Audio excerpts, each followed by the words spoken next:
Değerli izləyicilər, videonu bəyənib kanala abunə olun ki, hər kəs son xəbərlərdən anında məlumatlansın.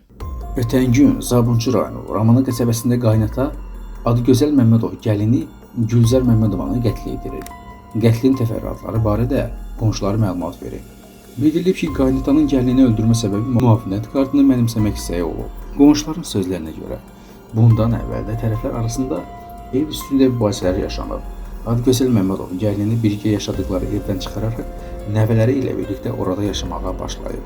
Gəlinindən müavinət kartını almaq üçün iyunun 1-i uşaqlarını Beynəlxalq Müdafiəsi günü bəhanə edib və çağırıblar.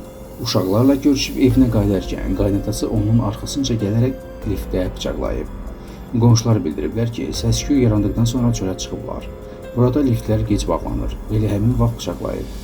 Qeyd edək ki, qətlə törətməkdə şübhəli bilinən Adıgözəl Məmmədovun 60 yaşı var.